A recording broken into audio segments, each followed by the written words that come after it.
About an hour outside of Pretoria, you'll find a small town called Bronkhorstspruit. And there you'll find the Nanhua Temple. It is considered the largest Buddhist temple and seminary in Africa.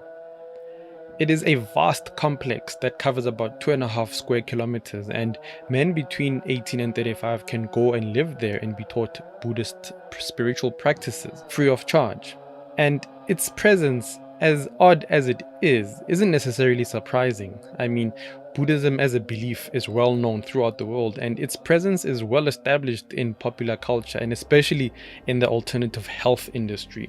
But the thing is, the way the Chinese have packaged Buddhism is that whether it was intentional or not, it makes it seem very synonymous with Chinese culture itself. This is despite the fact that Buddhism does not actually originate from China, but from India. Yet, if you picture a Buddhist monk, you are most likely going to imagine a person of Chinese descent. In many ways, this speaks to the power of culture, and specifically spiritual culture, as a driving force in how a nation builds its own identity, even if the elements of that structure do not originally belong to that particular nation. On the other hand, we as South Africans are very keenly aware that our culture is slowly disappearing.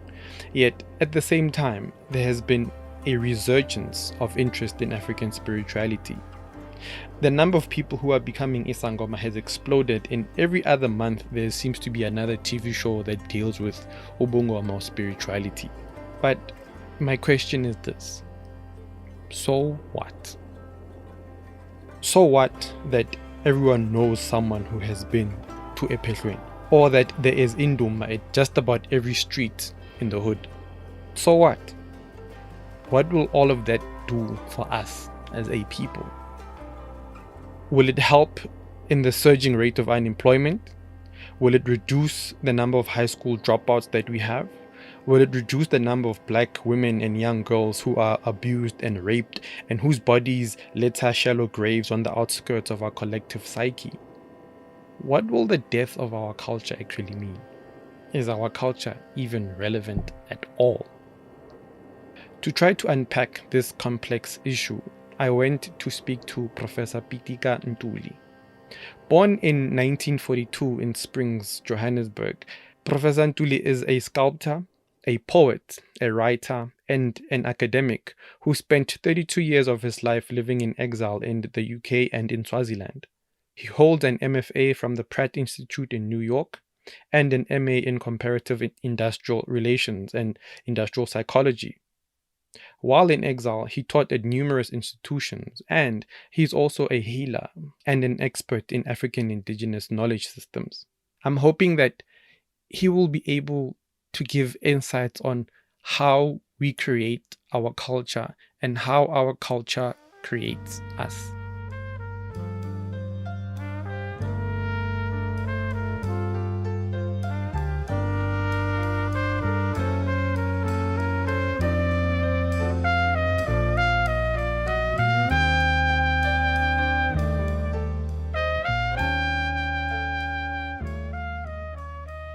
Culture in itself, as we talk, is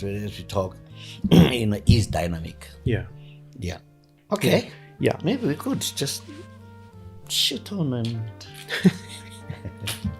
Okay. get to it. All right. So to start off with, you were born in Springs, according to the bio that I was reading, and you went into exile in 78.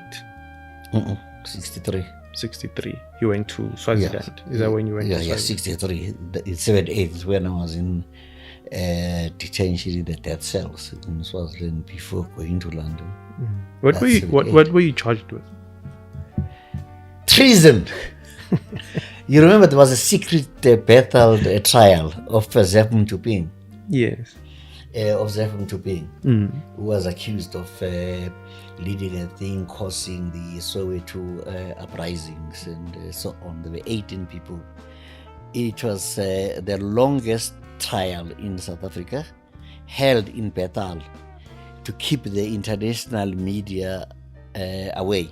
Because anything that had to do with blackness. Look at Sobukwe. Sobukwe was isolated totally.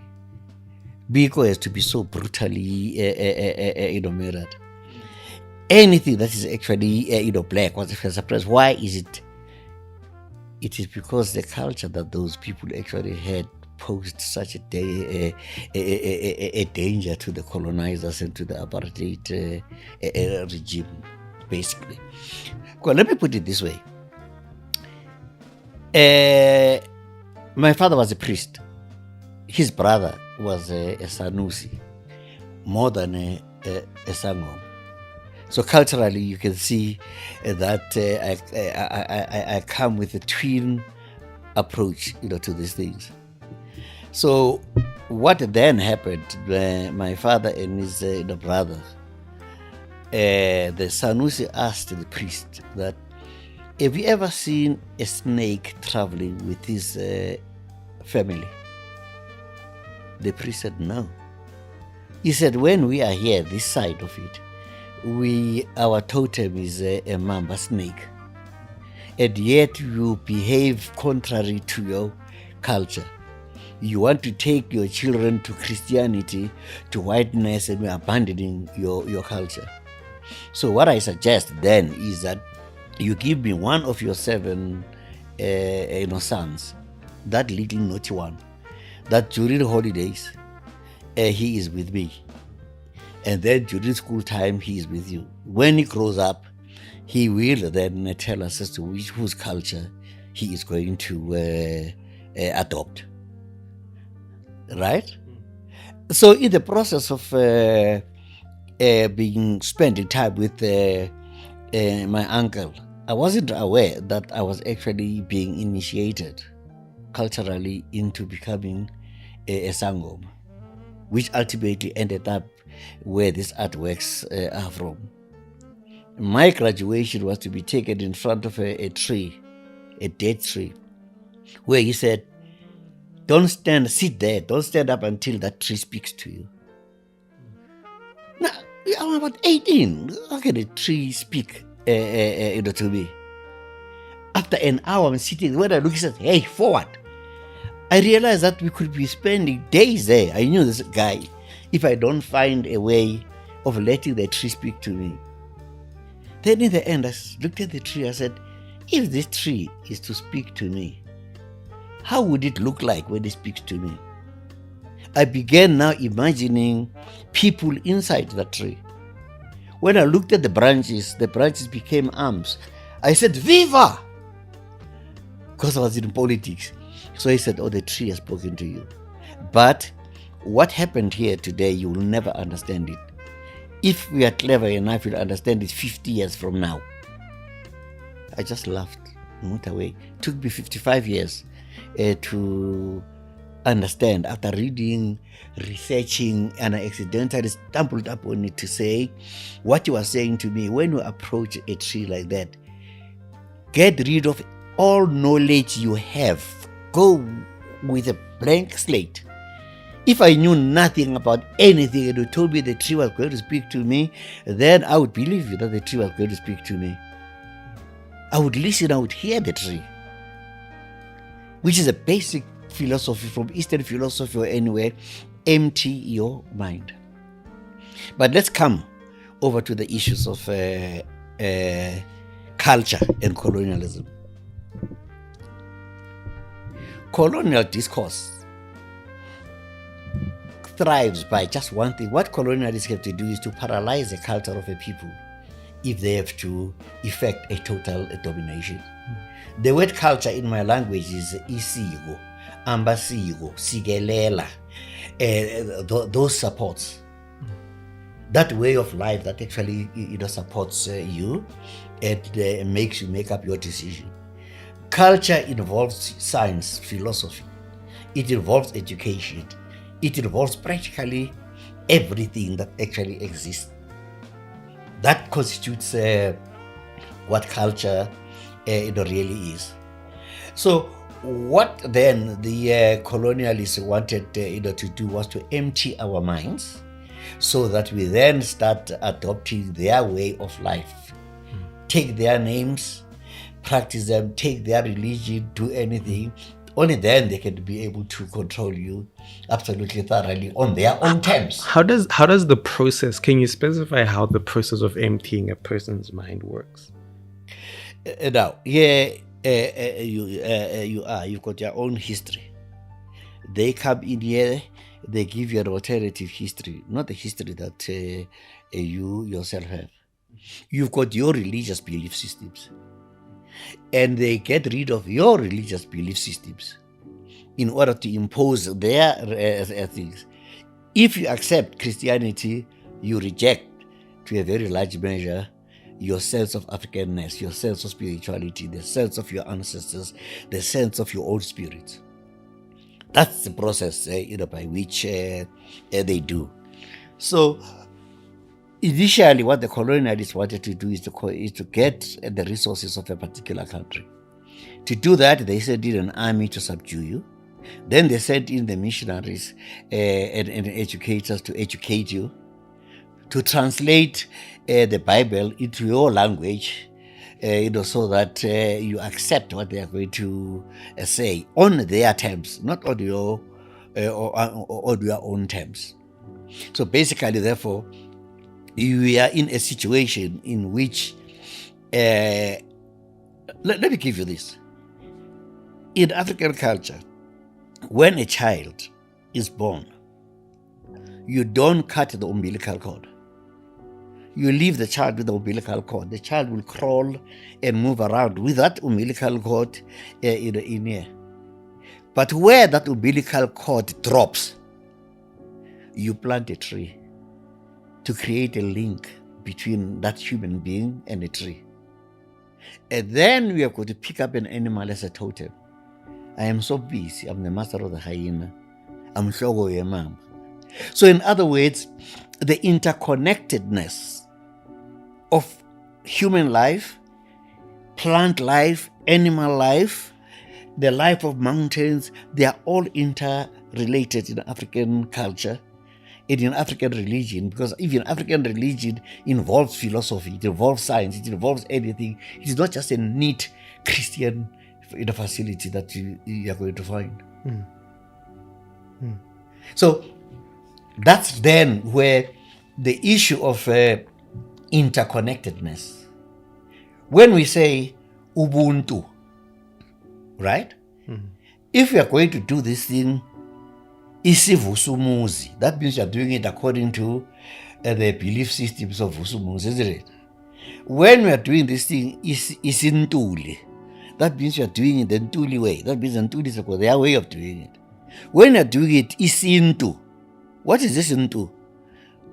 According to which you are doing it. That into, there at the end of Ubuntu, for an instance, it's a Bantu stem which refers to the vital force, the power to cause things to happen and to change. That's what that into means. You put in a mu in front of untu, what do you get? Muntu. Then how do you define Muntu? Ubuntu is one who possesses the power to cause things to happen and to change. Therefore, Ubuntu is a change agency.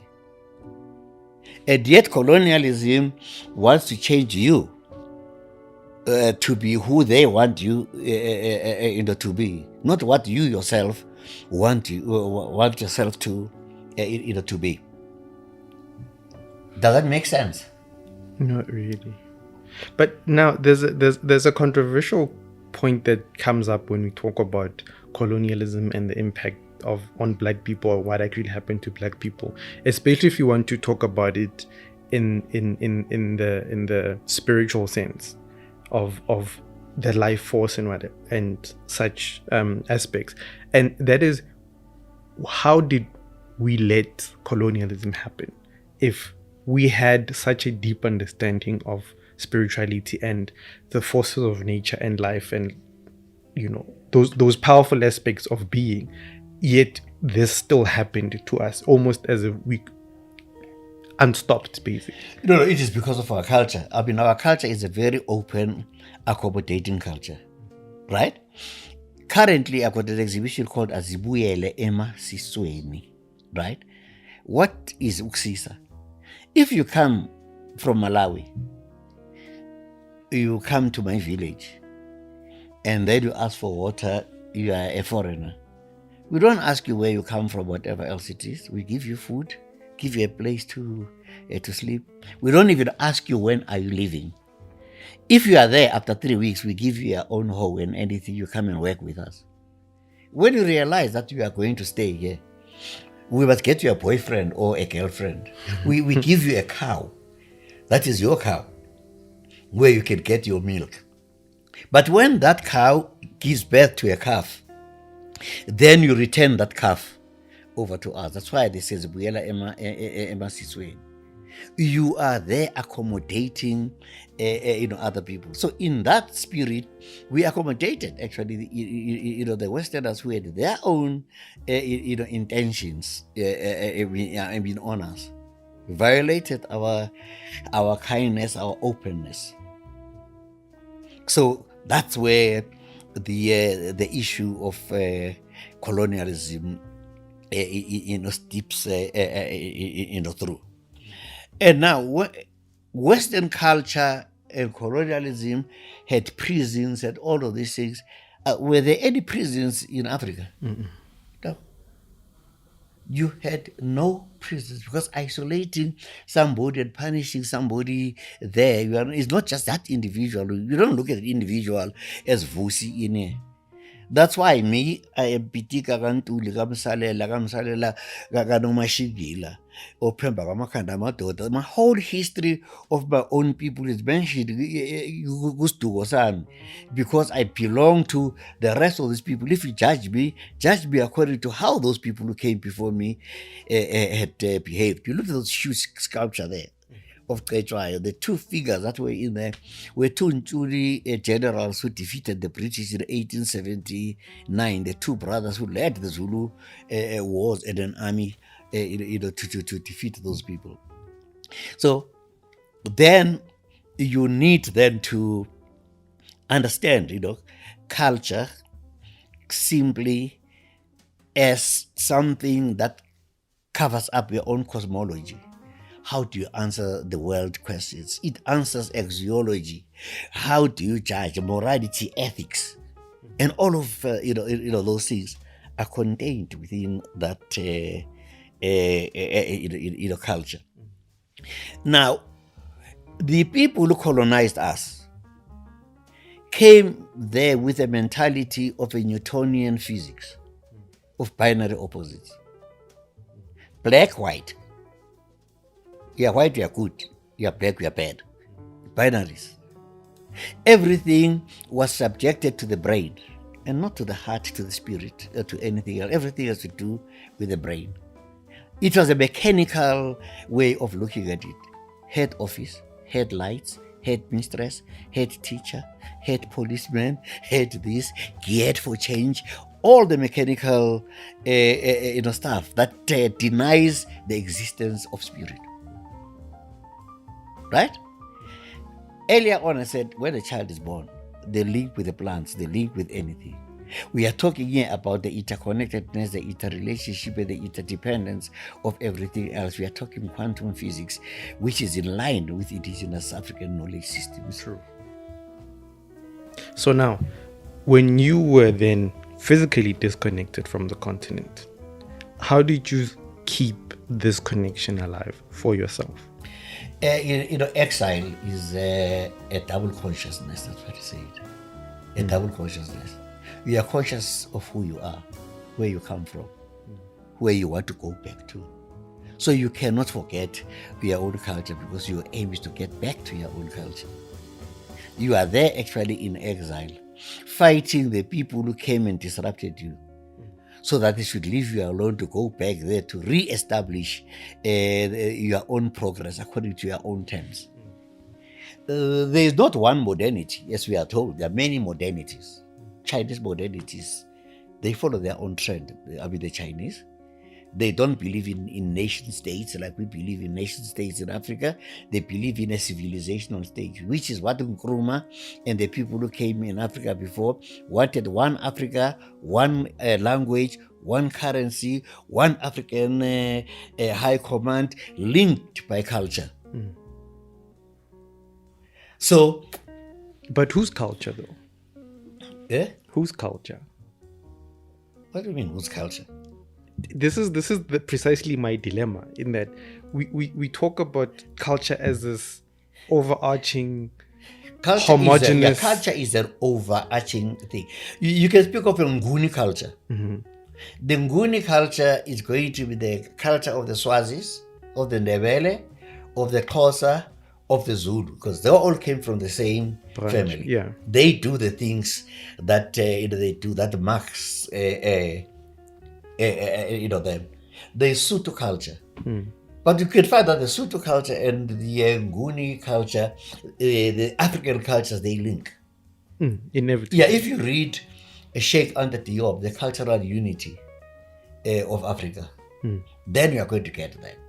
The same Anta Diop who wrote African Origins of Civilization, Myth or Reality. So in other words, when we talk about Africa, we are talking whether you are in Ghana or Senegal, ancestors come first amongst anything. You got ancestors, you deal with them, you don't worship the ancestors. The ancestors are intermediaries between you and the higher spiritual being that is a creator, whose name we don't know. Can you call your father by his name? No. Can you call your mother by his name? Never. Can you call an older person by his name and say, yeah, Cyril? No. You can't. Now, how can we even claim that we know even God's name when we can't even call his name? Nkulunkulu means the big one. Mledzangamye, the one with one leg. Mudimu, the one who's upstairs. Can that be a name of anybody? So it's more of a description than a name. It's more of a description rather than... like umvelinqai. Yeah. So, you do that. So the question then you had asked earlier on is that if you leave your country in exile, whose culture do you live? What you do is that you interpret the culture where you are according to your own culture. You can do things according to how they want them to do if you want to get along. But essentially, your sense of being, your sense of self remains. What makes it you to survive? I mean, I've been in exile for 33 years in exile. I still write and perform poetry in 9 of our official languages that express our own kind of a culture. It is the strength of the culture that I carried with me that made me survive. That's why we've got exiles and insiles. Maybe we are an insile. Hey, Why man. does that sound like an insult? Insile, yeah, you see, it is an insile. Hey, man, brother, man, way back in America, man, things ain't gonna be that bad, man. This guy has never been outside of Johannesburg, but he's just speaking like he is in Wisconsin, or anywhere, or somewhere far away, because what they have done is that they already are interpolated or co-opted into a foreign culture. That you are. We are so so lost that we don't even culturally understand our own languages. What is life in your language? Impilo. Now, how do you spell Impilo? IMPILO. Remove LO. What remains? Imp. War. What is knowledge? Ulwazi. Remove Z at the end. What remains? Ul. Ulwa. Knowledge is that which you must fight for. Is it? Right? Impilo. So life is war. Yeah, impilo is war. You have got a phone. Mina nginefoni kazi. That gazi in my phone speaks about the awesomeness of my phone. Better than yours. At home nginonkosi, Guys. nondota, Guys. nomalume. Guys. And then we look at the word umfazi, woman, constructed of two of the most powerful concepts in the world, the concept of knowledge and the concept of death. Then we end up with a stupid concept that the man is the head of the family, which is not culturally an African thing. It is a Christian. It is a Christian thing. Is it? Yes. Because many people believe that. No. That Yeah, is that's as African as you can get. No, it's not. It's not. Africa had its own divisions of a labor without any. Are we a matriarchal society? Any hierarchy. A lot of matriarchal in the society. Are you aware that there's no king that does not have indlovukazi? Indlovukazi is a mother to the king. Right? Yes. There must always be the mother to the king. Because a person who does not respect the mother cannot be respected by other people. And now that you mention it, it's rare to hear about the father of the king. No. It's a queen mother. That is it. That's guarded spiritual matriarchal power that holds people hold African people together. If I think in my language, when I was in London, I was not thinking in English. I was thinking in my language. That's why I can say impilo.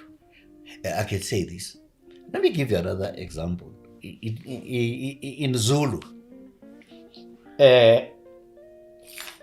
I've got a mask, right? Yinye. I add another one, zingazimbili. I add another one, zintatu. I add another one, zine. I add another one, hlanu. Then I'm wrong. I'm no longer adding. Hlanu is hlanukela, 10 things inside out. 6 was alama tupa, you yourself. 7 kombisa. 5, 6, 7 you symbolize. 8 shiyagalombili -2. 9 -1. 10 you resolve. Before you get to 10, you add, you symbolize, you subtract. That's where the power of African culture, hidden and guided actually in language. It is so powerful and so formidable. So you don't know what you're dealing with. You're dealing with Africans and you're dealing and you're dealing with culture. Huh? Now, let's take it this way. When, for instance, what's this other example I wanted to give? But I think it will come. Let's get back and recap. Culture is a way of life, the support that is given culturally. Language is very central to it because it articulates the religion, the philosophy, and practically everything that goes in it. When in our government in here, we've got a Chapter 9 institution called the Commission for the Protection and the Promotion of the Rights of Cultural, Religious and Linguistic, CRL, commission. The founders, fathers and mothers of this country put that Chapter 9 institution in order that we must not abandon our culture, we must guard our culture. That's why every week, I was in one day right now looking at gender-based violence, to look at it from a cultural perspective, that is it possible that you could have gender-based violence in the real African cultural things? When people go to Ntabeni, Abakweta, what are they going to do there? Are they going to have their wheels cut? Circumcision is just a part of a ritual where you are being taught your language, you are being taught your culture, you are being taught your belief systems, you are being taught your history. Because now people are saying that that's where young boys learn violence. Yeah, because that's what their interpretation. That is their interpretation.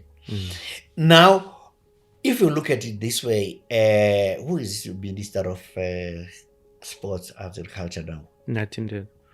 No. Yeah, that's what. Wait. Transport?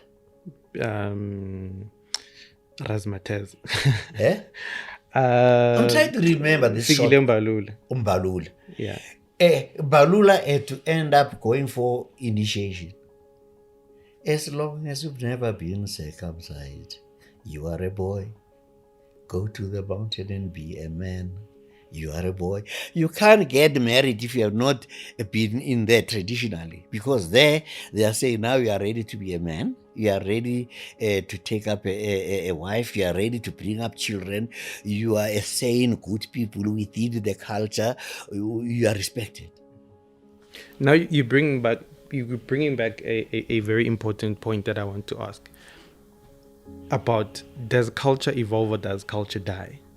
Right. And the reason I say that is because that practice that you're talking about is very much declining and is now sort of reserved for some parts of mostly the Eastern Cape. No. Right. But I mean, by and large, not a lot of people go through that process. And now what I want to understand that the fact that a lot of men are not going through that process anymore, does it mean that the culture has died, or does it mean that there is a new culture of not doing that anymore? No. I mean, the culture is there.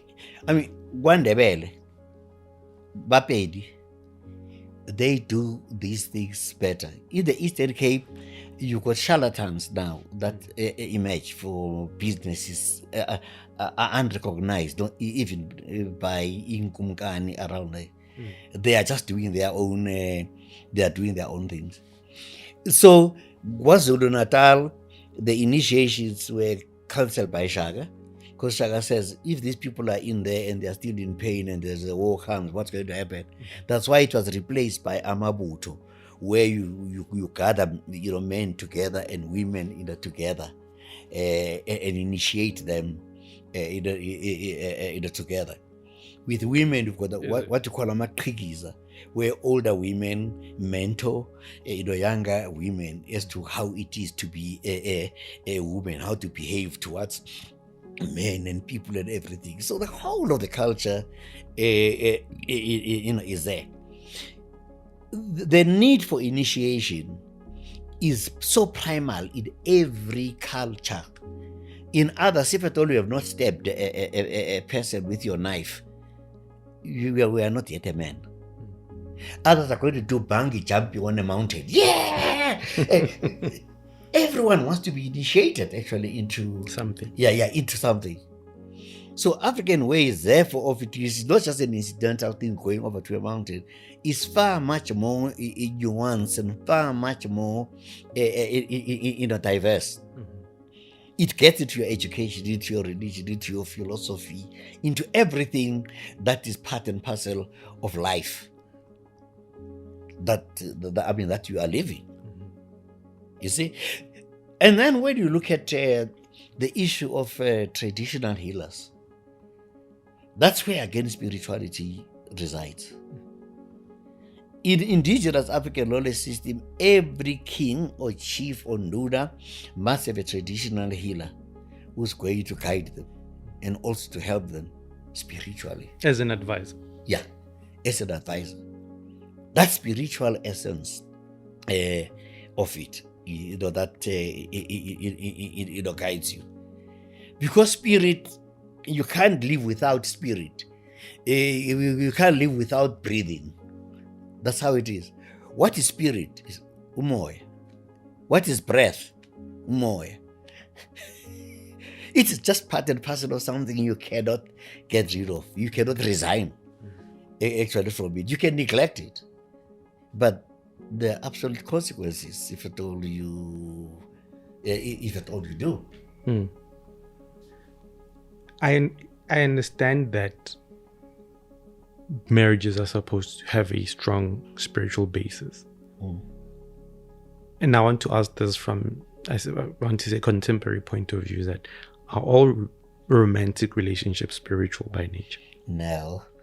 Directly or indirectly, somewhere indirectly. Because if you look at the issue of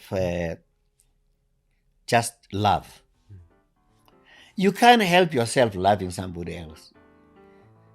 You don't choose to love someone. The power and the spirit of that person speaks to your spirit. So you cannot, in an African sense, in an African culture, you cannot live without spirit. Spirit guides you whatever way you are at. Sometimes you are walking. You are walking, along the way, and you think of somebody, and they phone you. Now, let's go this way. In an African sense, when a person dies, what do you do to them? I mean, their body. NgesiXhosa sithi, ngesiZulu siyakungcwaba, siyakulahla, siyakhweza, siyakufihla, siyakutshala. What does that tell you about African culture? The person ulahla umuntu onjani. If you're a rapist and a murderer in African culture, when you die, you don't go through the door here. You don't go through the window. We have got to break a wall. You have lived an unnatural life. You have got to leave the wall and you go there. Do you think the person like that, or lahliwe, can come back and be an ancestor? You can't. When you get there to the land of the ancestor says, you are messed up. You killed people, you raped people, you killed children, and here you are. Your family has not followed their own culture. Therefore, we are sending your spirit back to your family. Then we say, hey, you are being sent back there, that you must practice your culture and correct yourself and cleanse yourself. So a person who lived negatively can be sent back to correct their way. Yeah, be sent back to the family to be corrected. And then the other people, the one who's been drunk all the time, who's been an embarrassment, the one who's been an example, good and generous, besikweza ubani, besiyonyusa ubani, put them high for people to see, to see them. All of these languages, the way in which we do when we actually bury somebody, it is all linked actually into the culture. That's why you've got the concept of a wounded healer. A guy was a murderer, whose spirit is being sent back. And once that person, the spirit is sent back, sometimes it could be a spirit of a man possessing a woman. But that woman is more fiercer than man. That is a woman because she's possessed, by that spirit. We call those a wounded thing, because that person then will be the person who will be a sangoma, who will be able to cure and help people who are murderers, who are like him. But then doesn't that burden the person who's the vessel, as it were? Yeah, you know what? When God had the problems in heaven with so many demons, He sent them on earth, and it altered the shape of an elephant. It altered the shape of a giraffe. God said, no, what can I do? God sent it to the pigs. The pigs were able to deal with those demons. By jumping in the water. With the water. So in other words, whoever is being sent back, if you are being possessed, by it, they never send you to somebody who's weak, who cannot be able to handle. So then why are so many young initiates going through so much trauma? Because sometimes it's made to seem like they are the ones who are weak. No, but it depends. It depends what you call trauma, because trauma is a very highly troubled in the spiritual space. So they have to be in there because they are dealing with the world of the spirits, and the spirits are going to confuse them a little bit, particularly when they even came from the townships or from what have you. But in the end, they come up and become firmer and stronger and more embedded in them. Their sense of self becomes far much more important. And also in African sense that I'm a sangoma, but I'm not a sangoma or pulamatap. I cure through my art. Other people become sangomas by teaching. Do you know that? That's how the African culture is a culture generally. It's empowering of societies, empowering of individuals, and empowering of communities, of guiding communities and individuals through their traumas, through their challenges, through whatever desires they seek to achieve. So in your particular instance, your spiritual gift merged with your creative gift. Yeah, poetry, painting, sculpture. Yes, because, and the reason I'm asking this is because some people feel as if their spiritual gift clashes with what they believe is what they are here for. Because people will say that I was initiated, ngaqeda, and then I went ngayohlala indumbeni, whereas before I was a whatever. I worked for this company, I was an accountant, I was this, and now I'm sitting, and then comes the depression and the loss of purpose, because it seems like what we generally see is that spirituality or ubungoma is herded towards sitting in Dumbeni and ukubhula abantu the whole day. No. I mean, if professionally you choose to be, you may have a spirit yourself, right? Is there anybody in your family, your grandparents, on your mother and your father's side, that was a healer? Not that I know of. Check.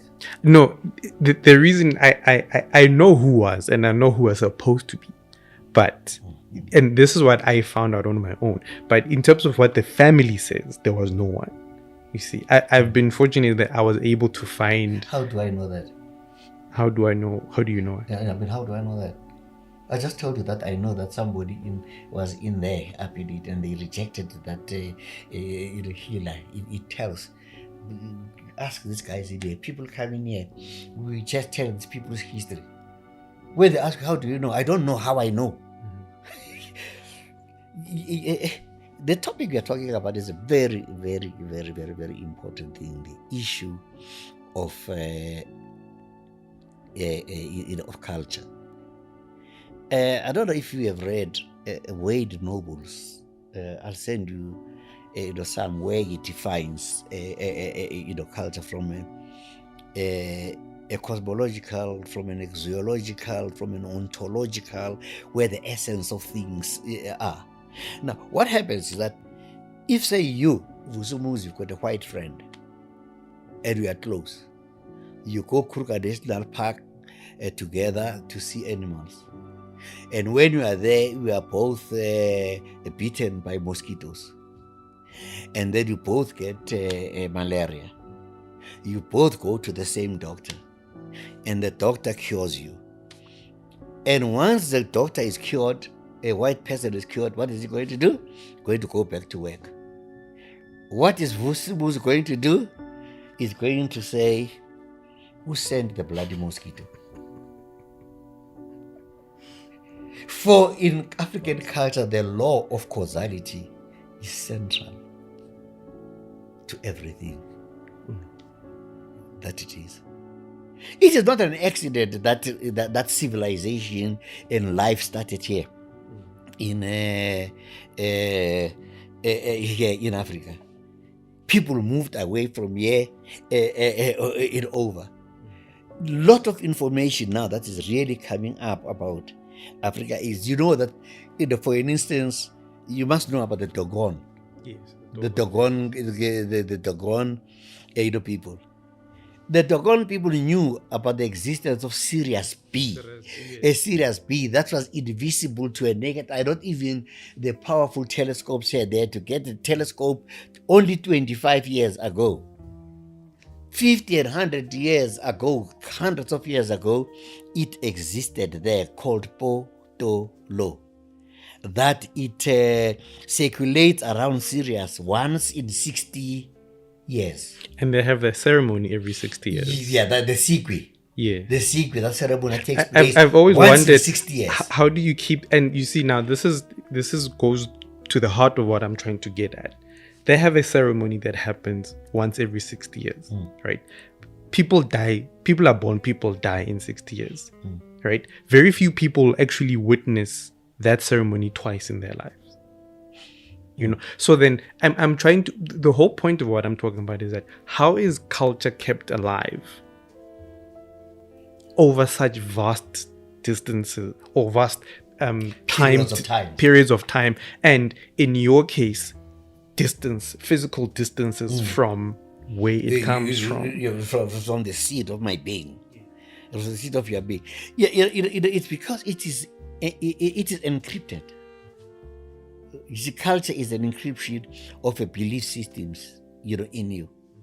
At least you helped me. I never even thought of it that way until now.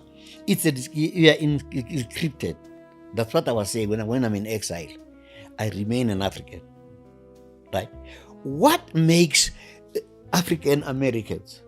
Just look at them, just all of them.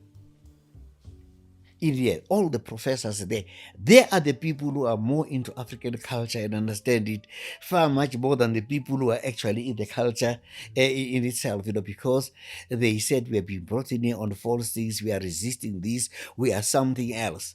It is that culture that kept them. What is it that created the Maroons? Those people, as soon as they landed up in America or in England as slaves, they rebelled against their own masters and went over to the jungles and established their own places in there and spent most of their time rescuing other people that you call, which you call the Maroons, carrying that culture. They had hair like you, like this. And when the people were being captured, then the people said, we don't know whether you are going to be captured or anything. If you are captured, how are you going to survive? Then people will collect a lot of seeds of healing stuff that they put into their hair. So that wherever they're just going to be, if they just get these things, then they're going to plant these things and they're going to be in touch. So that's how some medicinal African medicine arrived in other continents. Exactly. Through the hair. Through the hair. Talking about the hair, in India, the Sikhs don't cut their hair. Yes. The Jews don't cut their hair. Many cultures don't cut their hair. It's only black people who cut their hair because apartheid cut the hair. The Rastas, we had a lot of Rastas here. The Sayoni, that were they used to have long hair and carrying sculptures of sticks at the back as part of it. You know that song? Sonto le Zayoni, sonto la makwala, wake waibura pindota, ikonza ipetinduku. You know it. So the transference of the seeds of what you eat.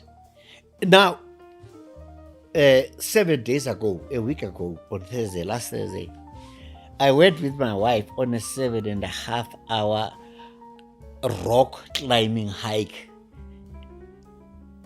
in the Mahalis. In your young age. Mahalis, yeah, but turning 81, and that's what it is. And people are saying, I just tweeted that. Within an hour, there were over 300 kind of responses. People saying, 81, 7.5, rock climbing What is it? And yet, up in culture, it is. Just look at Credo living up to 100 and still be able to say, hey, Tuli, I'm celebrating my 97th year, but I would like you, to be the one who is going to, preside over me, because it is your spirit that I relate to. What are your thoughts on Credo? When you read Credo's books, Credo will tell you that we as African people come from the island, from the planet of the red dog. Just like the doggone. Right? Credo knew things. I tell you, Credo knew things. When you ask him, he'll tell, I don't know how I know. I've been trained by this, but these things just exist. For instance, traditionally in the villages in the Eastern Cape, can you just build a house and put the door to face east or north? Normally, where do the doors face? And when you die and you are in your coffin, do you go with your head or do you go with your foot first? Do you see? How this abarondavul that people do about standards, they're always done in a circle, like a cross done in a circle, in the same way as the universe is, the planets, the way it is. Everything that we do is planned according to. Yeah, it's built in the form of a constellation. That's why then, because the door must face the Pleiades, the constellation of stars, the Pleiades. What do we call it in Zulu? Isilimela. Why do you call it Isilimela? Because when it becomes visible, then you know it is time now that I can start to plant. Everything is linked to the heavenly bodies.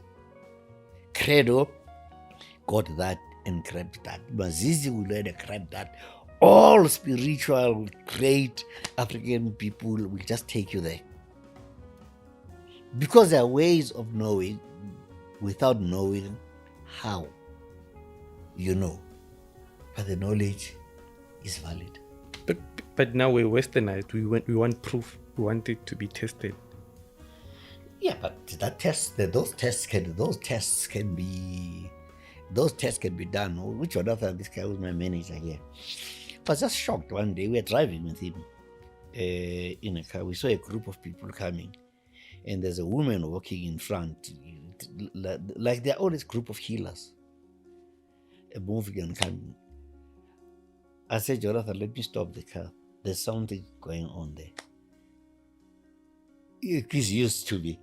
So I stop, and as I stop the car, as I come out of the car, the woman who is in front, dressed in the healer's things, moves away from this group of 9 they were with, turns towards me, kneels in front of me, says, Kamako. I don't know her. She doesn't know me.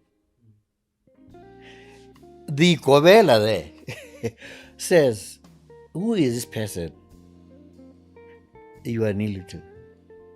And the woman says, I'm not kneeling to him, I'm kneeling to his spirit. It is his spirit that has invited me.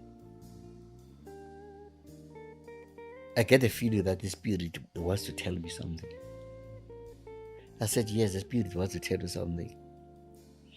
I said, you went for initiation, Twasa. You ran away from your Kobela. You went to a second Kobela. You ran away from the second Kobela. That Kobela you have there is a third Kobela. The Kobela says, who are you? Where are you from?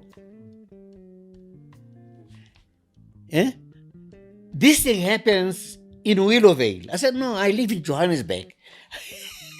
I am just passing through here, but That's what my ancestors and my culture told me. That's what I was able to read to this person. How that happened, I know not.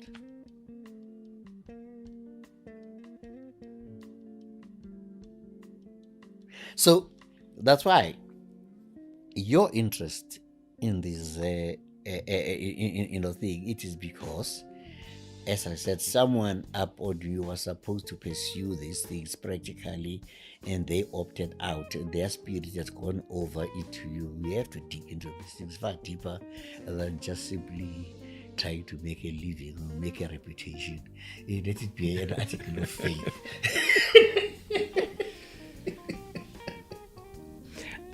What would happen? And part of the reason I'm asking, the whole point of this episode is that we have a general understanding that we're gradually losing our culture. Yeah. Right, as a generation. And I think the rate is exponential. Like, it's getting the depredation is getting faster and faster. And is that true? Because how many young women there is a, what you call, overwhelming mushrooming of young women, from journalists in ENCA and all of these things that are going for Twasa. Why is that? It is because people realize that our culture is kind of diminishing. The ancestors are rearming the people. How many, I tell you, just this week alone, I was phoned and consulted by 7 people I just do not know, who are saying we're having a problem with the spirit, and I am going to Twasa. Can I come and talk to you? While we are saying it is disappearing, the avalanche, everybody else, I think we have seen it even in the media and anywhere else, that people say, is it a fashion? Others begin to say, is it a fashion? But ultimately, you find that it is not a fashion. The people are genuinely called. They may not go and sit and number. They'll still be reading the news and doing anything, but right inside themselves, wherever they are, where they meet other people, they exude that kind of a spirit and help the spirit.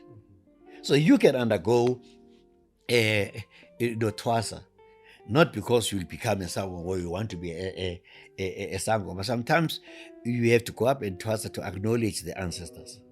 That is in it. Now, let me ask you a question. To you, what's the difference between idlozi and tongo? Idlozi netongo. Okay, here's my understanding. Amatongo are, I think in Christianity they would call them the council, the divine council, right? This is my personal understanding of this, right? The divine council are, I can almost say, the eternal beings. You have a strange face. Yeah, I'm listening. Right. So this is my understanding. Amatongo are the council of spirits that are eternal. I'm not sure if they ever lived or not, whether they lived on earth or not, or if they are eternal beings of that nature. They've perpetually been in spirit. And what I understand is that they then choose amongst your lineage who will be your guide. And then that guide then becomes idlozi. And idlozi would be from, generally speaking, would be from your bloodline. Somebody who lived and died. Someone who lived and died, yes. So right, idlozi is someone who lived and died and got canonized to become idlozi. Yes, canonized by Amatongo. This is my understanding. Yes. In my knowledge, idlozi is somebody who lives and dies and gets canonized. Right? On the other hand, the tongo is your spiritual self. You are living your life physically here. you have your own itogo, your spiritual self, which the Catholics call a guardian angel. That's really what it is. And that's where then the issue of dreams, the interpretation of dreams, itongo comes to you also in the form of a dream that you have to unravel, to kind of to guide you. Many of izangoma, they conflate the two. They think idlozi nani, they are interchangeable. I had to address 750 THO women because on television I made my version of idlozi the tongo. Yeah, and they said no, Professor. I said to Pepsi, the chef, she just died. I said, call your meeting in here. The city gave us a hall. There were so many. I said, I'm going to face them because I believe in what I believe in. And I'm going to say it is going to be my ancestors against the rest of those hundreds of those people. I know what I'm talking about. And I went in there and explained, to them.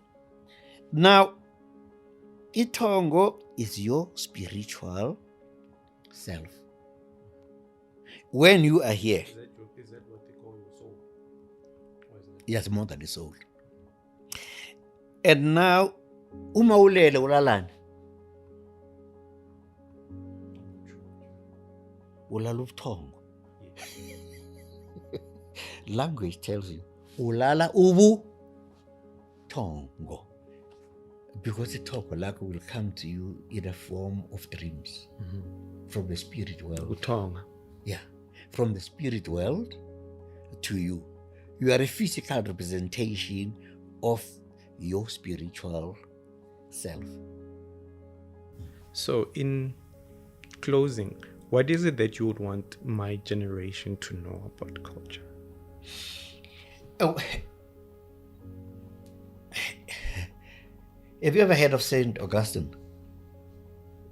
I've heard of the name, I think. There is an Augustinian order. They Saint Augustine.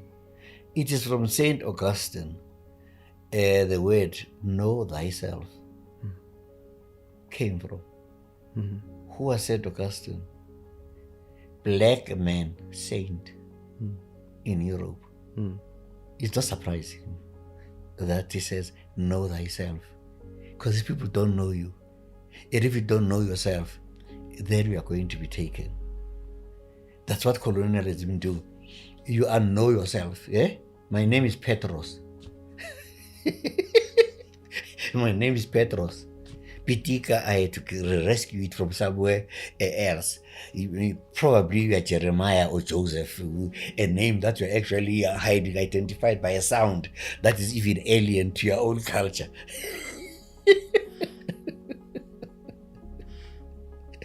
Well, I don't know. Okay. All right.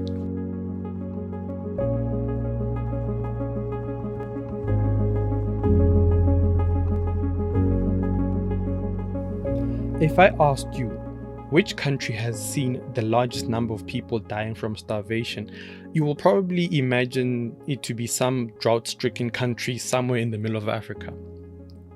Nope, that's not the case.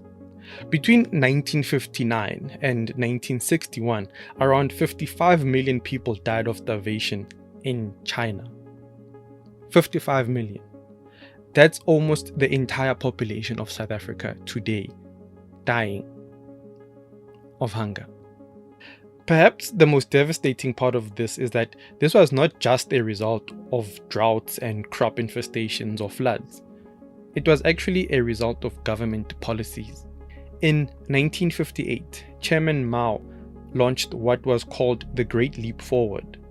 It was an ambitious campaign to turn the country into a communist society. What this actually translated into was that the government took ownership of every kilometer of land in the country, turning it into a state-owned entity. By the 70s, 80% of the population of China worked on government-owned farms. No citizen was allowed to own anything. The policies that were imposed were too harsh on the people and on the land. Eventually, the entire agricultural system collapsed. In the wake of this disaster, Chairman Mao launched yet another campaign, one that would eventually break China at its very soul. In 1976, the Chinese Cultural Revolution began. A big part of this revolution was getting rid of what had come to be called the Old Fours. Well, the Old Fours were 1. Old ideas, old culture, old habits, and old customs. These, it was said, had poisoned the minds of the Chinese people for thousands of years, and all of them had to be eradicated from all of society. And in their place, it was going to be basically the government and government policy. As disastrous as these campaigns were, it was actually Chairman Mao's successor, Deng Xiaoping, who resurrected China. He did this in part by supporting the one-child policy and revamped the entire education system with a focus on science and technology. This then set the country on a course to become the industrial powerhouse that we know it as today. In general, you can describe Chinese culture as one of industrial efficiency. But what does that mean for the people? Well, China has a social credit score. It's kind of like our credit score for money, but then it measures how good you are as a citizen according to the government. Not gods, not morality, not culture, but according to the government. You can get punished for offending the government, and there are systems of repentance if you do. Is that a good thing or a bad thing? I don't know. And what about spirituality? Well, remember the Nanhua temple that I mentioned in the opening scene? Well, the land on which it was built, it was donated to the Chinese government by the local council in exchange for economic opportunities. You can make of that what you will. The point of the Chinese example, as extreme as it may be, is to try to illustrate how malleable culture actually is. China went from devastating poverty to economic powerhouse in one single lifetime. You may ask then, at what cost? Well, traditional culture was replaced by industrial efficiency. Individuals simply became cogs in the economic machine. Customs were replaced with a culture of being commended for being willing to die at the machine to ensure that everything is made in China.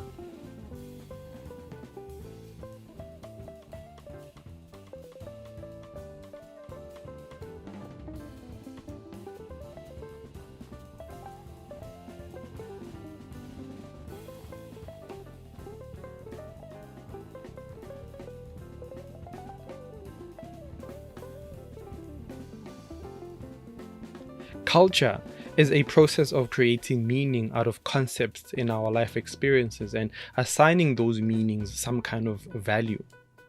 Here's an example. I am a human being. That is a biological concept. Also, I am a man, which is a social meaning to that concept. Also, I am a provider. This is a cultural value added to that meaning.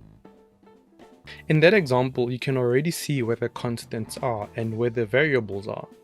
For one thing, being human is a biological concept that will never change. I will never not be a human being. But at the same time, being a man in 2021 needs to be qualified. I am a cis heterosexual man.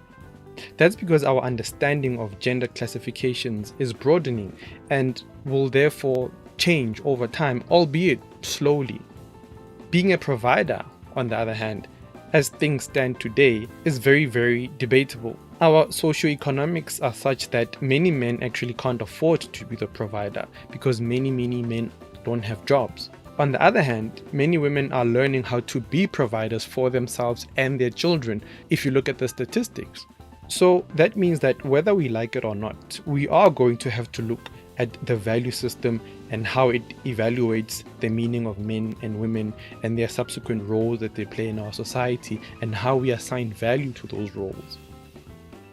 The resurgence of African spiritualists and healers in our generation, I think, offers a crucial opportunity to recreate a spiritual value system that will in turn become a culture that we can hand over to the coming generations. Using the same example as above, here's another one.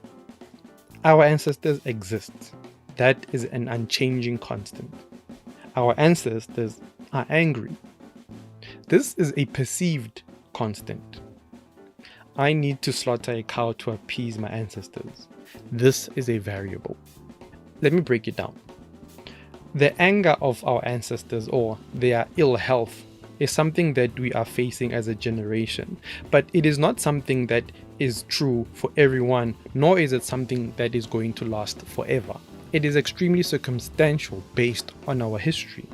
The slaughter of a cow to appease the ancestors is something that will always be in change. Our socioeconomics are such that we don't always have the money to buy a cow. Our yards are small and we live in flats and we live in townhouses. So the logistics of slaughtering an entire cow are extremely challenging for most people. So we have resorted to slaughtering goats and chickens.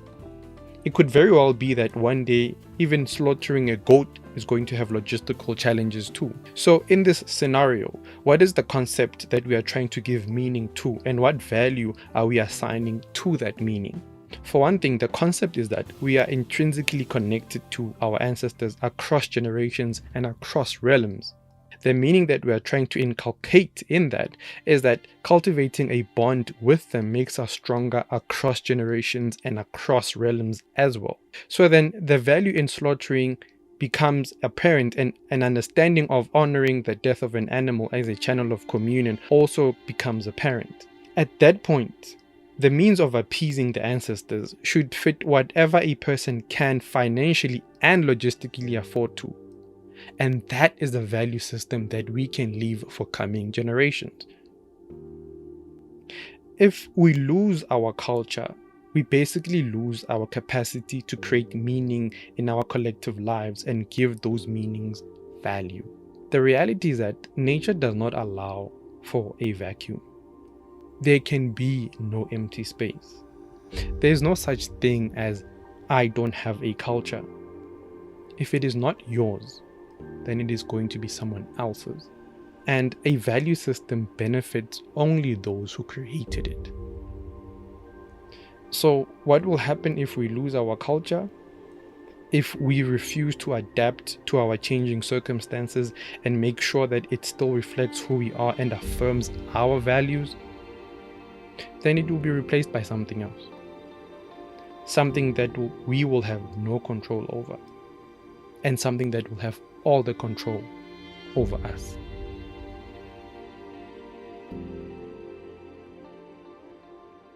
My name is Vusum Zinglandi.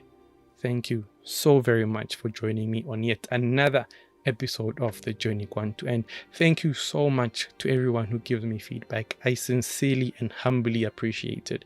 It means a lot to me. I wish you light, I wish you courage, and I wish you all the very best on your journey. Makwande.